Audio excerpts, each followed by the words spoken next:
So we have a very interesting topic, Siddharth. Thanks for joining us. Thank you. First, I mean, first-gen entrepreneur setting up a tech skills university.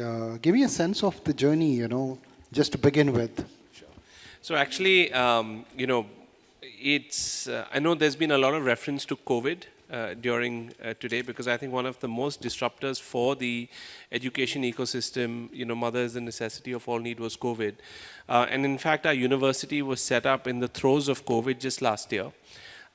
Traditionally, we've been working on three areas. We've been working on design, entrepreneurship, and technology. We've run a design school for the last 10 years. We've run a entrepreneurship and technology school. And when the state of Maharashtra saw the work that we're actually doing, they said, we really want to come up with a new age university that focuses on future skills and which is driven by technology. And would you consider doing that? And that's really how Atlas SkillTech University came about. It's probably one of the youngest universities. It's in the heart of Mumbai. So one of our focuses for the university is industry integrated learning, and we felt that being in the heart of a metro, giving access to both in terms of key talent, in terms of opportunities for students. So it's really a 21st century startup university, if I can call it that. Wonderful. Tech has become an essential part of the curriculum, and universities across the world and pan-India are offering. What is the curriculum like? What are the differential offerings that you bring to the table? So, before I dive into that, all of us here are gathered today because we're very passionate about education. We have the National Education Policy, which says that by 2035, we want 50% of India's gross enrollment ratio achieved. Today, we're at 27%, right? So there's about 40 million students in the higher education ecosystem. And if we have to reach 50% in the next 12 years, that means we have to add another 40 million. And that's going to be impossible without technology. So therefore, really, whatever all of us do, we have to focus very closely on technology. Some of the things that we're actually doing, because obviously, one major mandate for us is access. So how do you reach out to the unreached, right? So again, technology plays a very important part there. How do you personalize learning? Because everyone learns at a different pace. So, you're moving from chatbots to edbots, right? Each individual has their, I would say, virtual learning assistant who helps them go through their academic journey. It's a lot more immersive. Professor Mara was talking about AR and VR and how we're actually using these revolutionary technologies to bring down the cost of not only expensive labs, but also give, I would say, children an experience that they could never have. So, if you're doing a metaverse retail project, you're actually setting that up using this technology. If you're taking a liberal arts subject, you can actually explore the historical sites of the world without having to spend a couple of lakhs to get there. And I think the most important piece is the insightfulness that tech brings. Because what happens is with the data that you get and the analytics that you get, you can actually help each individual improve their learning. So for us, this backbone, and I do believe we're moving away from this concept of Internet of Things to Internet of Education, where everything is going to be combined. What we're also seeing, I know there's a lot of debate on employability and unemployability, that are we creating unemployable graduates and do we not have the right talent for the jobs that are out there? So the areas that we have really picked up are, of course, design, because I think India can really be a value-added provider to the world when it comes to things like UI, UX, because we've done it in technology before. We've been the back office of the world. It's an opportunity to become the front office of the world. So design with UI, UX is very important. The entire piece, we have great technical education, and therefore artificial intelligence and machine learning and services related to that also is a big opportunity. But I also think the fundamental challenge of India is that we don't have enough jobs. And therefore, we need to create thousands, millions, billions of entrepreneurs who can actually drive job creation, because we've always traditionally been an SME economy. And for all these 40 million that are going to come out of the higher education ecosystem, we need good jobs. Otherwise, you're going to see what happened in the 70s with the brain drain happening again. So that's really our philosophy on higher education and technology. You know, as someone who is kind of a startup, as you mentioned, you know, in this sector and trying to disrupt and bring more value to what is being taught. If you look at the overall, you know, the landscape of higher education in the country, what are the key observations that you have, key disruptions that are needed to make it accessible, fun, if I may use the word, in terms of engagement, you know, and impactful, that you go out with some, not just a piece of paper, but more than that? So one, a big change that we're seeing, and obviously the seminar today and the 40 under 40 is a testament of that, is a lot more younger people are getting attracted to careers in education. And with that comes youth and exuberance, and more importantly, I would say the peer-to-peer connectivity, because most of the new technologies that you see, most of the new aspects of learning that you see, we realize that yes, we have very experienced faculty, but we also have very young faculty, and the learning outcomes that our young faculty are able to achieve are far superior than our experienced faculty, not because of any differential teaching, but it's just that they were born in the same decade or born in the same century, so they're a lot more connected. Digital natives. Digital natives, exactly. So I think we're seeing a lot more youth coming to education. We're seeing a lot more professionals being attracted to the education sector as a whole. You know, it's no longer just industrialists and politicians who are setting up institutions, but it's actually, I would say, young entrepreneurs like me, young professionals who really believe that the way to change the country is by setting up new educational institutions. The other area that we see is the openness amongst Indian institutions to collaborate with each other. So it's no longer about just getting international associations, but actually like-minded institutions coming together. For example, we don't have an engineering school, but we work very closely with the Mumbai University's engineering colleges because we have design. So this collaboration between educational institutions is really, you know, the future where 1 + 1 will become 11, because all of us can take our strengths, pool them together, and drive learning outcomes for our students. So I would say these are the 2 or 3 major trends that we are actually seeing. It's all you know, we talk a lot about tech, but let me tell you that it's really humans that drive the education sector, right? And the advantage about tech is it's taking away all the boring things and allowing all of us to do things that we like, which is, you know, understand the emotional, social challenges that our students are facing, spend more time with them on coaching and mentoring. All the administration, grading, marking can all happen on tech and blockchain. So, you know, I would say it's a win-win for us at this stage. You know, post-COVID, I mean, even during COVID, you know, the adoption of digital has become mainstream. Now it's acceptable. You can have a digital class and, you know, it's pretty acceptable and taken seriously. But tell me, when we talk about tech and education, are we still seeing it in a limited way of just an online class being offered, you know, just an ease of access and not more than that? Are we yet to fully leverage the power of tech in terms of education?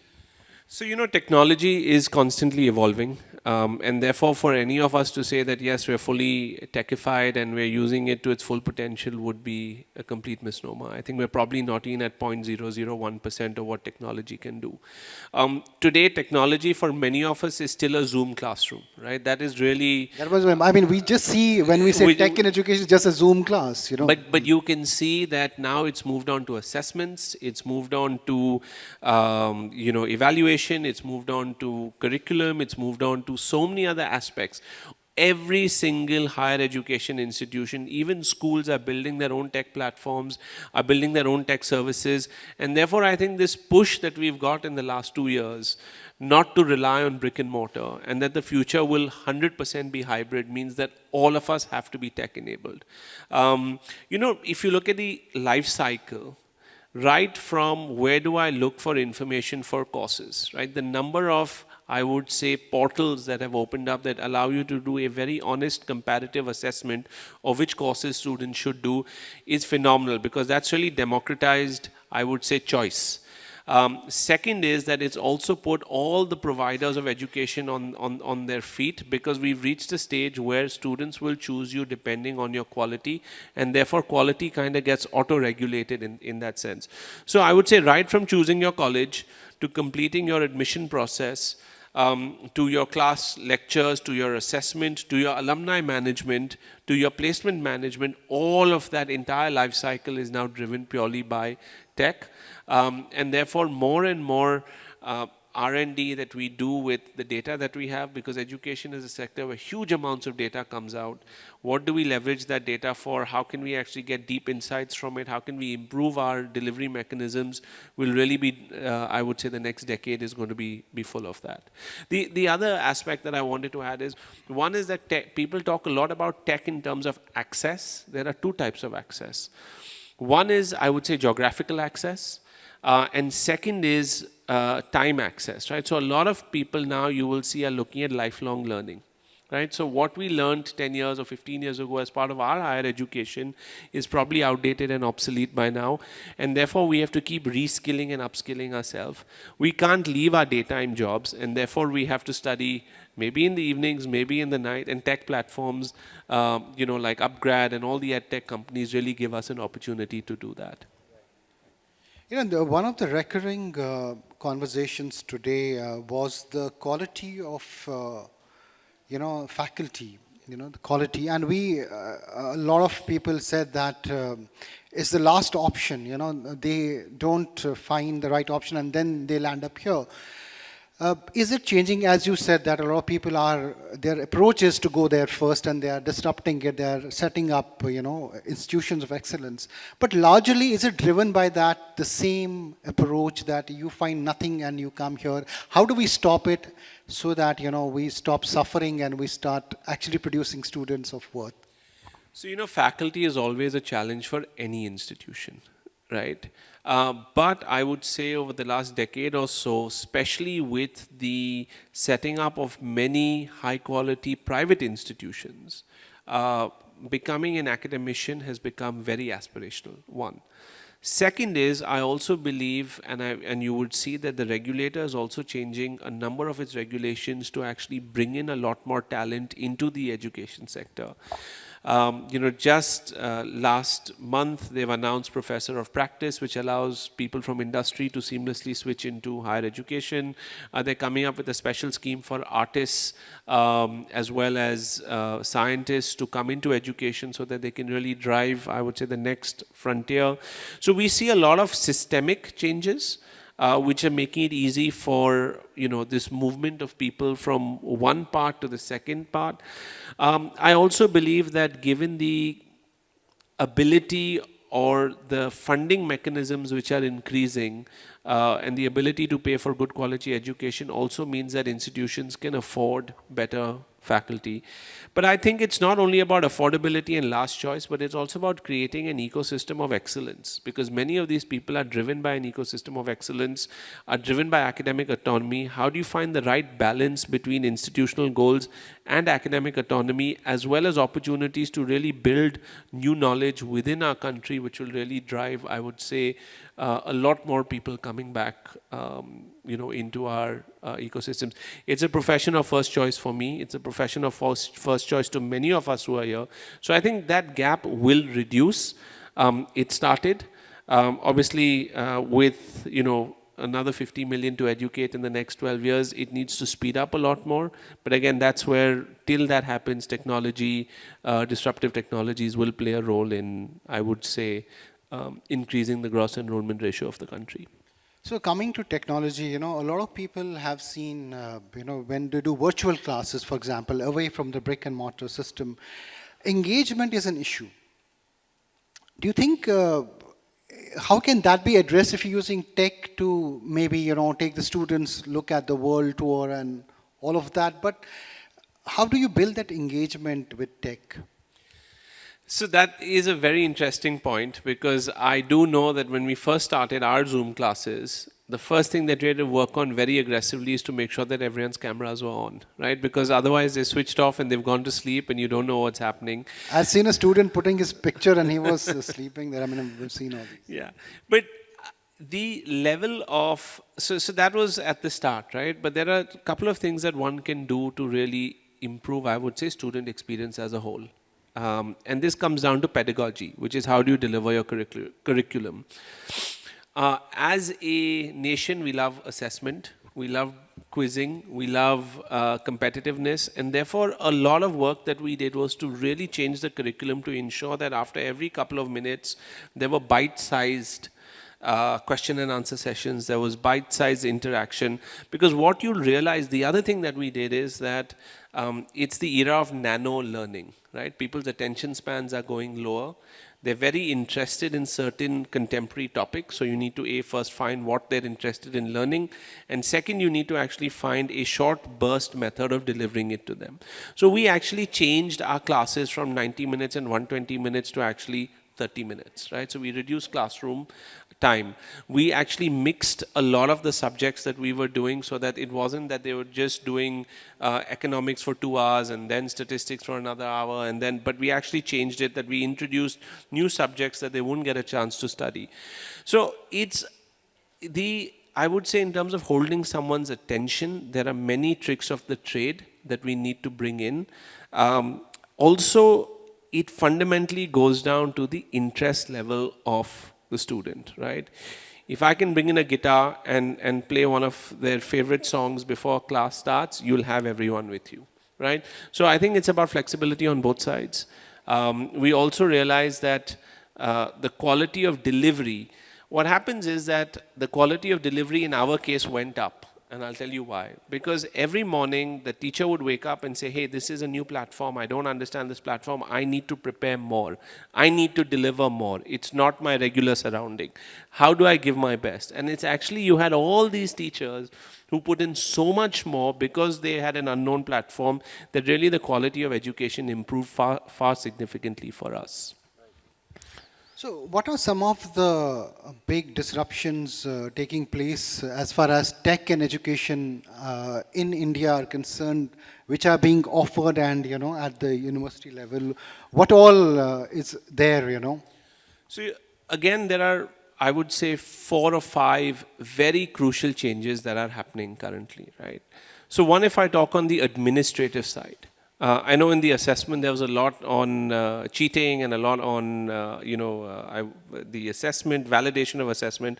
But this policy of, this technology of blockchain, so we're seeing a lot more universities use blockchain in their administrative functions, especially when it comes to keeping student records and student grades, because that is actually a worldwide open system of analysis of our student records, which is actually fungible across the world. So you'll see a lot more of that come in. So it goes from, I would say, physical records and transcripts and certificates to actually having a locker on the block, as they call it.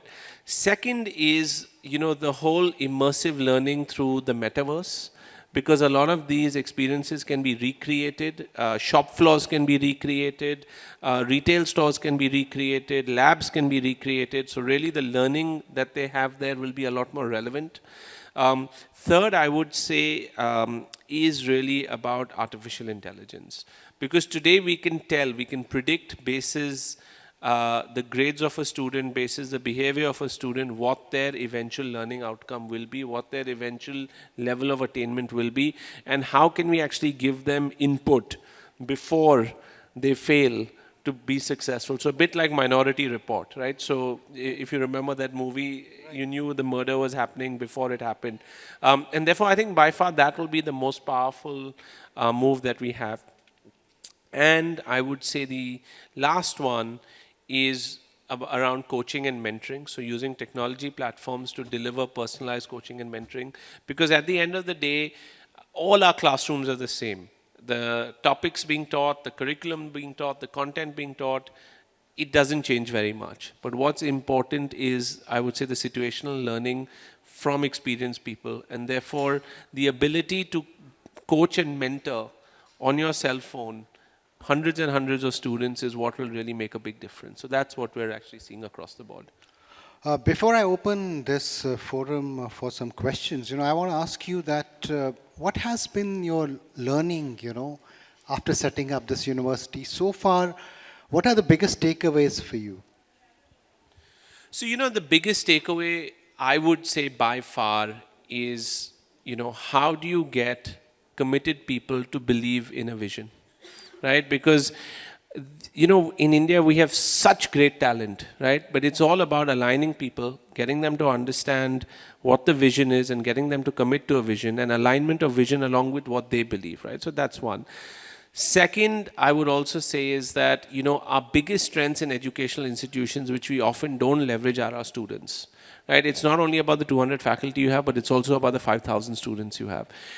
The level of energy, excitement, the level of, I would say, commitment that the students bring to the table can really help you drive any project you want, right? Especially when technology is changing on a day-to-day basis, you don't understand it, you need to reach out. It's the world of social media, digital media. Student services and student experience, I would say, by far is one of the most important elements of building a university, because your students are your stakeholders, they're also your ambassadors, they're also going to come back to you as recruiters, and hopefully also as donors, which the culture is not yet there in India, but alumni will play a very important role in funding higher education systems. So for us, any institutional building is only as important as its people. And therefore, people must be prioritized, and alignment of people's goals to the institutional vision is very important. Everything else is incidental. I think I just love the last point which you made, and I think very vital also, that aligning everybody in all the stakeholders to the vision. That is, I think, very important what he said, and it starts not only from the top man, but even the security guard, the housekeeping, and everyone. Once they start believing that vision, and I think the key challenge I think comes is drilling down that vision, because same vision can have different meanings to different people, and when we try to consistently put across so that everybody is able to understand as envisioned, I think that is a great job done if any institution can do that. So congratulations and all the best. We're still learning, we're still trying every day, but we keep focus on that. So thank you for supporting that view. That means a lot. Okay, let me ask you this question. What technology, when we use technology, of course, there was a trend earlier, which I touched upon in an earlier panel, having a 100-acre, 200-acre campus, Will technology make it irrelevant from here on? What will be the face of higher education, when tech is involved so deeply in your pedagogy? So, I'm from Mumbai, so 100, 200 acres is really, unheard of anywhere in the western part of Maharashtra. The future is going to be hybrid. Yes, there will be opportunities to co-locate nearer to industry. So campus sizes may go down, but of course campuses are also places for immersive learning, right? Social learning is also very important. One thing that we realize in this period of COVID is, whereas they may have done very well on their academic front, but on the social front they did not score so as well, right? Because when we talk about 21st century skills like collaboration, teamwork, communication, it's important to be in a physical surrounding. So I don't believe that campuses will disappear. I think campuses will become a lot more efficient. They will be able to, in fact, in 100 acres, if you can only have, 10,000, 20,000 students. With technology, 100 acres will be able to do 50,000 students, because you'll have hybrid, you'll have off-campus locations where you can beam your classes, which are of great quality. You'll have students moving from location to location. So the physical edifice of higher education or school education will never disappear. CapEx will still be a huge expense item on most higher educational institutions. But I would say that this hybrid provides us an opportunity that we've never had before. And if we leverage that properly, I truly believe that the ambitious figure of 50% gross enrollment ratio by 2035 can be achieved. And probably that's the push that we're getting right from the government, that look not only at your physical campuses, but also look at technology-enabled delivery in different parts of the country. We believe with 5G coming in, I was in college when they were talking about 4G, but with 5G coming in, we'll see another level of democratization of higher education and school education, where cell phones will probably be the classrooms of the future. I'm Meha Mathur from Business World, and during the day we have talked about a lot of talk about disruptions. I want to know from you. There's one area of disruption which has not really been discussed in detail is technology enabling lifelong learning through age groups. Professionals going back to classroom, people above 40, their learning being facilitated, especially in technology. Quite a lot of new technology has come in with which many are not conversed.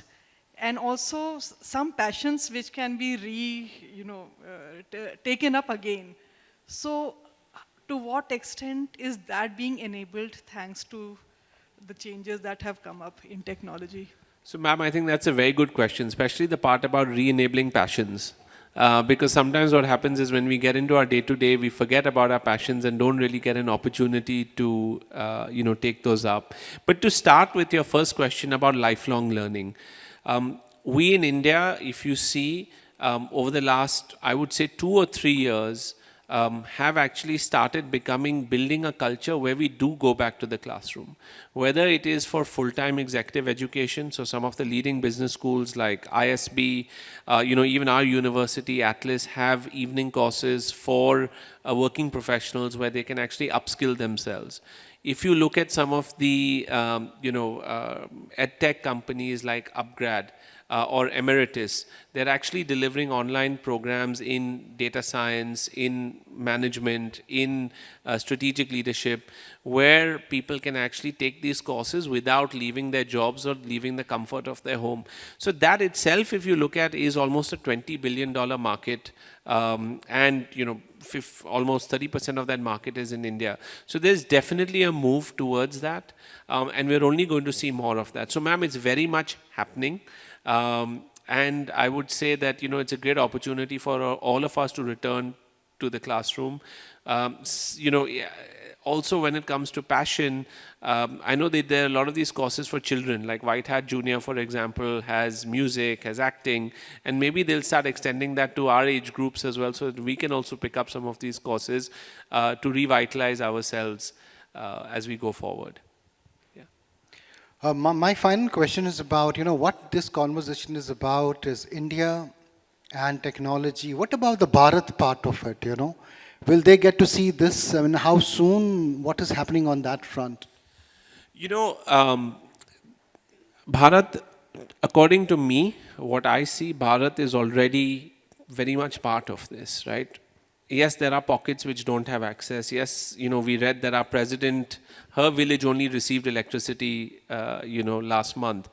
But if I go back to, if I even go back 5 years ago, and I see, and you just simply look at the number of internet connections that we have, and you look at the number of smartphones we have, and you look at the number of devices that are coming from, non-urban areas, you can actually see the proliferation of technology across all. Yes, there is a lot of inequity. It's not a perfect system, but I think along with the government, along with our institutions, along with CSR funding coming in, a lot more access is being created. Even if we look in our own houses or look at people who support our ecosystems who may not be from the same socioeconomic strata as we are, their children learning was uninterrupted during COVID because we were able to actually work with all of them to get devices. So I think the government has some very effective mechanisms of digital devices reaching everywhere through Geo and now through 5G and through other endeavors. Data is actually, connectivity is reaching. It may not be as quick as we want it, but I don't think that they're going to be left behind. I think it's a question of equalization, and I think in the next 2 years you'll see a lot more of that happening. Thank you. Thanks, Siddharth, for this wonderful Thank you very conversation. much, and- Lovely talking to you. And thanks to the audience for being the patient listener and interactive as well. If I request Aditya if he's around to take over. Thanks. Thank you. Thank so you, much. everyone. Thank Thanks. you. Good evening. Thank you.